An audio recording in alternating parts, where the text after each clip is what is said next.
যে ট্রেন ঢোকে 8:30-এ বা 9:15-তে, সেই ট্রেন ঢুকলো হচ্ছে 12টার সময়।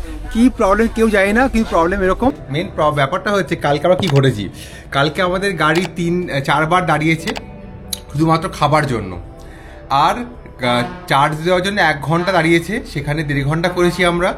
তার সাথে আমরা খাবার খুঁজেছি, লাঞ্চ করতে লেগেছে 1 ঘন্টা 45 মিনিট। মানে অর্চিতা যে আছে উনি মোবাইলে ট্র্যাকার লাগিয়েছিলেন কতক্ষণ আমরা খাওয়া দাওয়া করে ওয়েট করি, এগুলো ব্যাপার। আর আজকে হচ্ছে এখানে মানে নেপালে এদের শুভ নববর্ষ, সেই জন্য কালকে নববর্ষের ইভ ছিল রাত্রে, যেখানে দোকান 12টা-1টা পর্যন্ত খোলা থাকে, সব দোকান বন্ধ ছিল। হ্যাঁ, পপুলার সিটিগুলোতে ওপেন ছিল সারা রাত, এদের দেখি খাওয়া দাওয়া হচ্ছিল, কিন্তু রাস্তার যে দোকানগুলো ছিল তারা নিজেদের মধ্যে এনজয় করছিল, তো খাবার খোঁজার জন্য দেরি হয়েছে, অনেক কষ্ট করতে হয়েছে, ঘুরতে হয়েছে। মানে শুরু থেকে অ্যাডভেঞ্চার ওয়ালা ডে গেছে। মানে আমাদের ওয়েস্ট বেঙ্গলে বাঙালিদের নববর্ষের আগের দিন এখানে নববর্ষ হয়, তো 14 এপ্রিল, আমাদের ঘরে 15 এপ্রিল, মানে ডেটা ভ্যারি করতে পারে, ওরকমই হয়ে থাকে মোটামুটি। আর আমাদের ঢুকতে এখানে লেগেছে 2:30 বেজে গেছিলো, 2:20 হয়ে গেছিলো। তো আমাদের বিশাল অ্যাডভেঞ্চার, 12 ঘন্টা ধরে পোখরা ঢুকেছি, মানে বাসেও এর থেকে কম লেগেছিলো, কিন্তু গাড়িতে বেশি লেগেছিলো। তো এটার এক্সপিরিয়েন্স অন্যরকম এক্সপিরিয়েন্স। চললাম নেপাল, যাচ্ছে অন্নপূর্ণা বেস ক্যাম্প ট্রেকিংয়ে।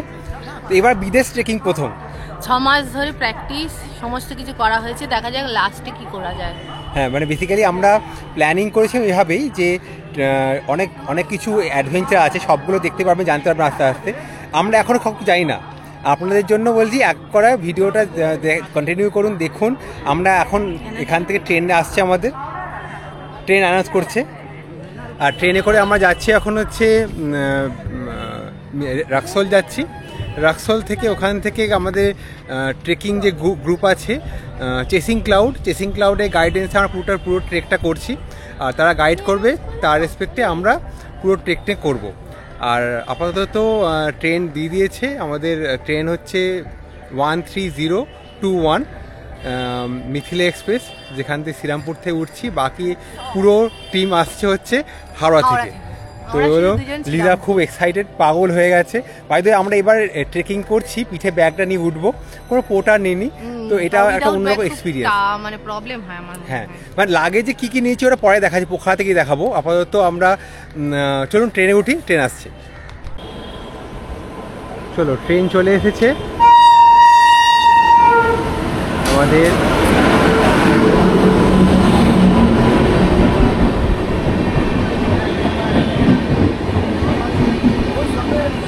এখন নামার জন্য লাফালাফি করছে, আমরা এই যে লিদা এখন বলছি পাগল লগো লাফালাফি করছে। তো ব্যাপারটা হলো কি, একটা প্রবলেম হয়েছিল, তার জন্য রাত্রি থেকে ডিলে ট্রেন। তো আপাতত আমরা রেডি হয়ে গেছি, আমাদের গাড়ি হয়তো এসে দাঁড়িয়ে আছে আমাদের। এই হলো আমাদের টিমের সমস্যা, এরা সবাই কেউ ঘুমোয় না, সারা দুপুর ভোরবেলা 6টা থেকে উঠে লাফাচ্ছে। চলো বেরোই। এই হলো ট্রেনে, তো আমাদের সমস্ত সবাই নামছে এক এক করে, আর এখান থেকে আমাদের কমপ্লিট টিম এখানে দাঁড়িয়ে আছে। আমরা এবার বেরোচ্ছি এখান থেকে, সবাই এখন ব্যাগ ভালো করে রেডি করতে, কীভাবে ক্লিপ করতে হয় সব কিছু দেখে নিচ্ছে, যেন প্রবলেম না হয়। কারণ আমাদের এখানে যাব হচ্ছে এখান থেকে দেখি, মানে আমাদের অপশান যদি আসে যে গাড়িটা বুক করা হয়েছে ইভি গাড়ি, তো ইভি গাড়ি যদি চলে আসে রেস্টুরেন্টের বাইরে, তাহলে আমাদের কোনো চিন্তা নেই, আর না হলে একটু হেঁটে যেতে হবে। আমাদের এখন মানি এক্সচেঞ্জ করতে যাব, ওটা হয়ে গেছে। সিম হয়তো কাজ করবে, দেখে নিচ্ছি, সিম না হলে পোখরা থেকে দেখে নেবো। আপাতত মেন কাজ হচ্ছে মানি এক্সচেঞ্জ, আর গাড়িটা চলে এলে ওখান থেকে বেরিয়ে যাবো ডাইরেক্ট, এখন অসুবিধা নেই। শুধুমাত্র আমাদের প্রিপারেশানটা বাকি আছে, সবাই রেডি, চলো হাঁটি। আরে ঘোড়ার রেস হচ্ছে, গাধার রেস হচ্ছে, রেস আমরা গাধারা বসে, হ্যাঁ ঘোড়ার মধ্যে রেস।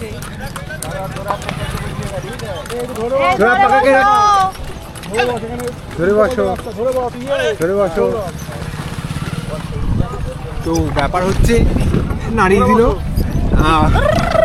এখন 12টা বাজার জন্য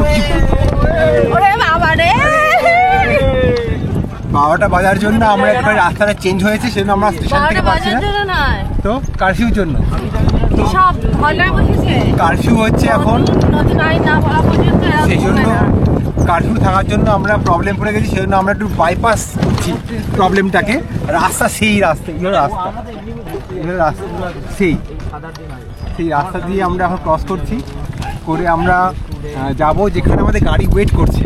তো কোনো চিন্তা নেই, আমাদের গাড়ি তো ওয়েট করছে, কিন্তু যেতে হবে অতখানি, 2 কিলোমিটার, স্টেশন থেকে 2 কিলোমিটার দূর যেতে হবে। তার জন্য আমরা এরকম টাঙ্গাই নিয়েছি। আমাদের বলেছিল হাঁটতে, আমরা বলেছি না ভাই হাঁটতে পারবো না, যা রোদ্দুর আছে, আমরা অন্নপূর্ণায় কি হাঁটবো, কিন্তু এখানে নয়। তো সেই জন্য আমরা চললাম এই করে। কত করে নিচ্ছি জানি না, কারণ জিজ্ঞাসা করবো না। রক্তিম পেছনে পড়ে, পেছনে বসেছে, চলে এসছে, আর এরা আগে চলে এসছে। চল তুই ধরে বস, রাস্তা সেই। আরে কোনো অসুবিধা নেই, চলো না, এই তো ভিডিও দেখতে পাওয়া যাচ্ছে, বিন্দাস। এটা 1 ঘন্টা। আমাদের দেখা যাচ্ছে না, দেখা যাচ্ছে ওখানে যেখানে দাঁড়াবো। রেডি তো? চলো আস্তে আস্তে বেরোচ্ছি আমরা, আস্তে আস্তে বেরোচ্ছি। আমাদের আজকে ফার্স্ট প্রপার স্টপ, তো এখানে এখন দাঁড়িয়েছি খাওয়া দাওয়া করার জন্য। এই হলো জায়গা, এখানে আর হলো গাড়ি পার্কিং এরিয়া। এখানে আমাদের সব কিছু গাড়ি পার্কিং করা আছে। হাই হ্যালো বাইক বাইক, চলো সুন্দর জায়গা। এখানে দাঁড়ানো মেন কারণ হচ্ছে গাড়িতে চার্জিংয়ের সিস্টেম আছে, ইভি গাড়ি, তো চার্জও দেবে আর খাওয়া দাওয়া করবে, সব মিলিয়ে মেবি হাফ অ্যান আওয়ারের ব্রেক আছে। চলো কি খাওয়া দাওয়া করি এখানে, এগুলো জায়গা। আমরা চলে এসেছি আমাদের লাঞ্চের জায়গায়, খুব সুন্দর জায়গা। এরকম হাট সিস্টেম আছে, রুম সিস্টেম আছে, তারপরে এমনি ওপেনও আছে। ওপেনে এত বেশি হাওয়া দেবে আমরা উড়ে চলে যাব।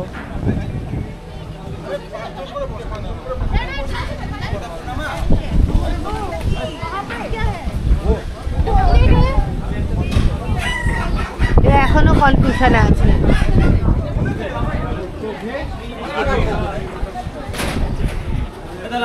সব কনফিউশন।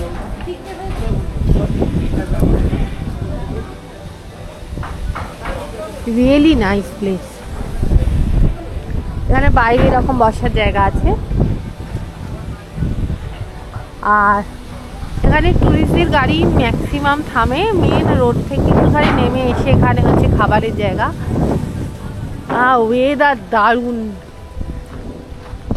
এই যে আমাদের ট্রাভেলার পুরো প্যাক করা আছে। এই হচ্ছে সুন্দর খাবার জায়গা।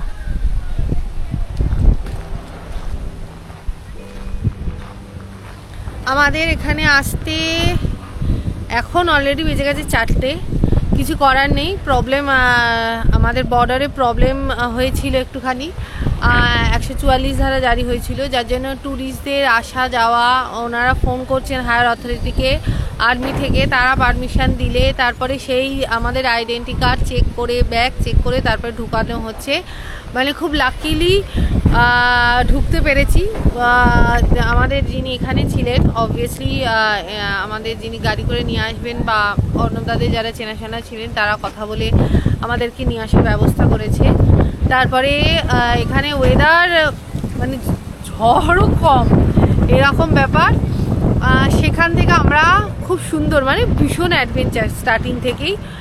আমরা বলছি এত বাধা, এবার কি এখান থেকে বাড়ি যেতে হবে? সেখান থেকে আমরা অলরেডি ঢুকেছি, এবার লাঞ্চ করব। লাঞ্চ করে আমরা টানা ডাইরেক্ট হোটেল যাব, কারণ কালকে সকালবেলা আমাদের আর্লি মর্নিং ওঠা আছে। আপাতত লাঞ্চ করে নিই। ভেজ থালি, নন ভেজ থালি, চিকেন থালি নেপালি রুপিস 480, আর তাতে থাকবে 4 পিস চিকেন। 1 ঘন্টা ওয়েট করে খাওয়া গেল অ্যাটলিস্ট। এই হলো ননভেজ থালি। ননভেজ হচ্ছে, ননভেজটা কোথায় বোঝা আছে, এটা ননভেজ, আর এটা হলো ভেজ থালি। 280 রুপিস হচ্ছে নেপালি রুপিস একটা ভেজ থালি, আর 340 মনে হয় ননভেজ থালি।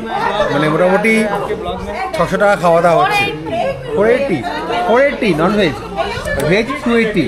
তো এটা পুরো গ্রুপ 15 জনের।